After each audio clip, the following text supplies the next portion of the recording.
Our final group of reactions in this section are looking at amine nucleophiles.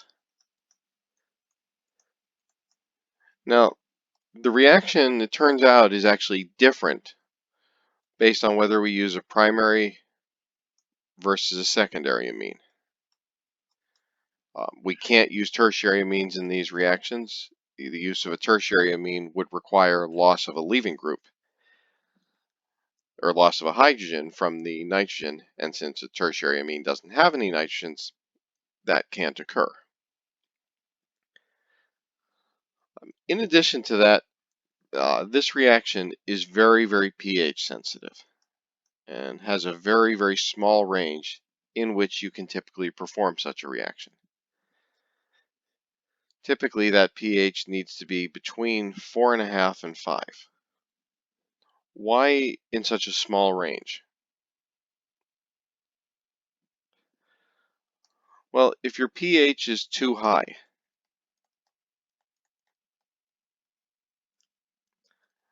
then the carbonyl will not get protonated. And if the carbonyl is not protonated, it won't be a good enough electrophile for whatever our nucleophile is to attack. If, on the other hand, the pH is too low, then the amine gets protonated and forms an ammonium salt. And when we form an ammonium salt, the lone pair on that nitrogen is not there anymore, and it's no longer a nucleophile.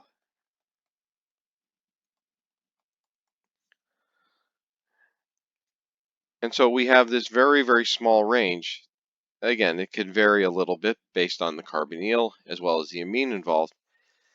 But if we get very far out of this range of about 4.5 to 5, then the reaction just doesn't work very well because either the carbonyl is not protonated and we have a bad electrophile,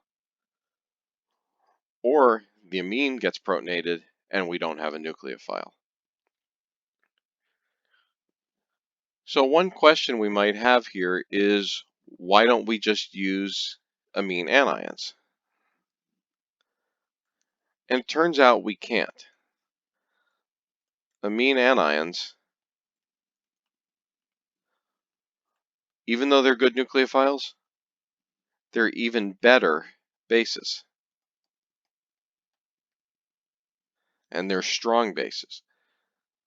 So if you add an amine anion to an aldehyde or ketone, you usually won't get nucleophilic attack. You'll usually get some sort of other reaction, such as alpha deprotonation, which means we remove the proton from the carbon next to the carbonyl. A very, very useful reaction, a useful process, but one that's not very useful for what we're doing here. So very, very narrow range, and if you get out of that range, a lot of other things can go wrong.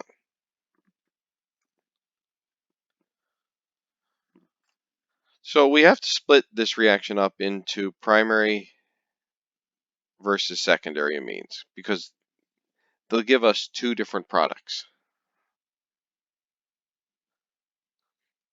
So we'll start with the primary amine, and I'm just going to put acid here over the arrow, but we're going to assume that that's in the correct pH range for this reaction to occur.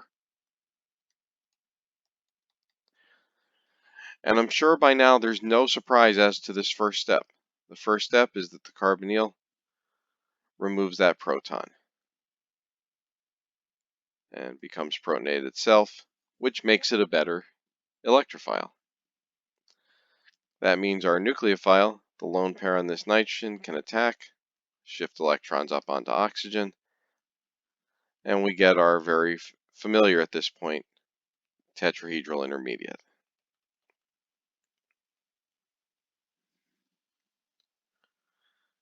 From here, we can transfer a proton from that positively charged nitrogen to the oxygen.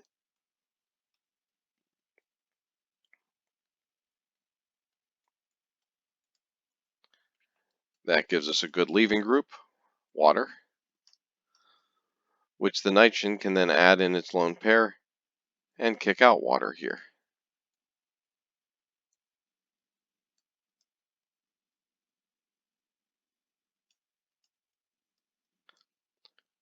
Finally, that nitrogen will lose that proton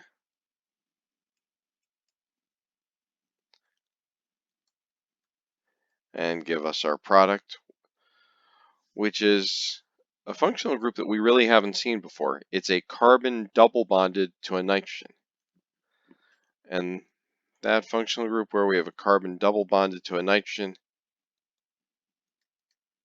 is known as an imine.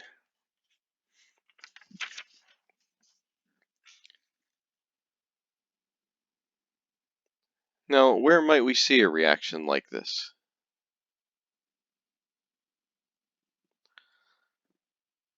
Well, one of the most important examples is the following.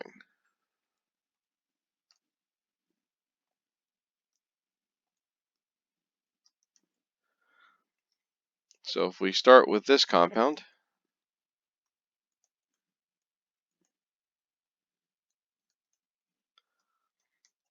this is vitamin A, and the alcohol in vitamin A can be oxidized to form an aldehyde.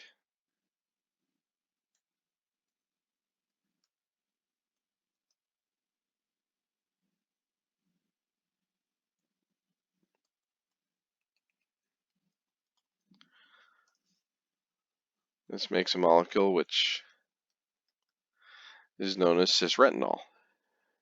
Retinal, sorry.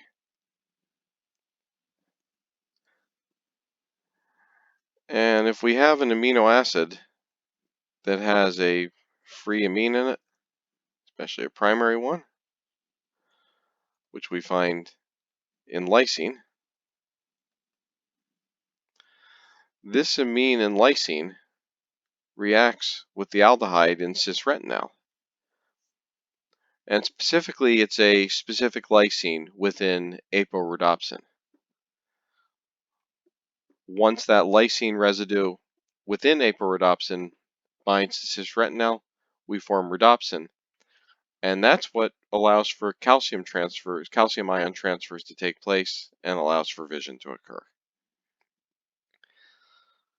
So amines,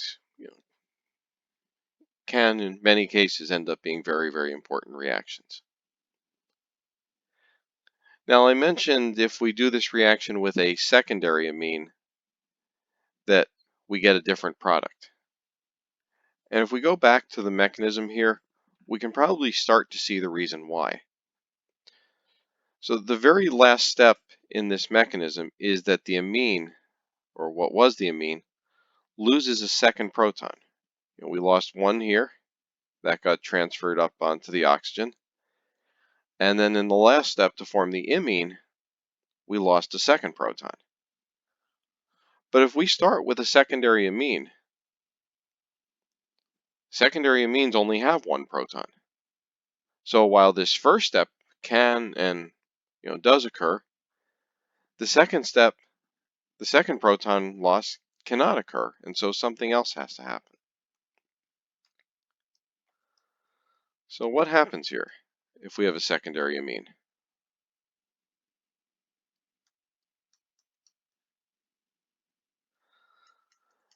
So again, the first few steps are all going to be the same. Carbonyl attacks the acid, and that activates our carbonyl for nucleophilic attack. That allows our amine to attack. Electrons push up onto oxygen. We form our tetrahedral intermediate.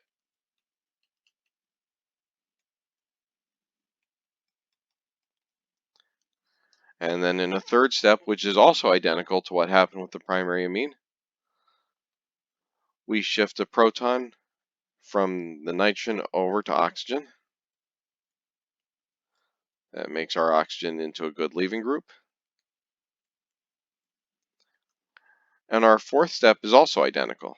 The lone pair on nitrogen adds in and kicks out water. So up until this point here, everything about this mechanism is exactly the same as with the primary amine. Here's where something different has to occur. Because with the primary amine, at this point, we removed a proton from nitrogen, and that's what allowed us to form the imine. But as we've already said, and we'll just emphasize it again, there's no hydrogen here. So instead, we end up removing a proton from what we call the alpha carbon, or the carbon adjacent to the functional group. And so water can come in, remove this hydrogen, the electrons shift over, and push these pi electrons onto nitrogen. And as a result,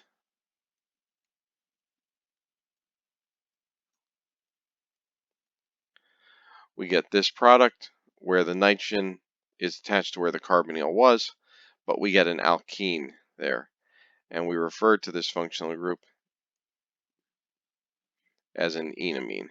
And that name should make some sense because an enamine is literally an amine attached to an alkene.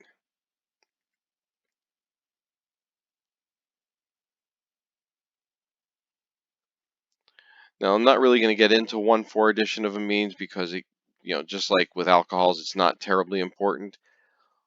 But if you're wondering, can 1,4 addition occur for nitrogen nucleophiles?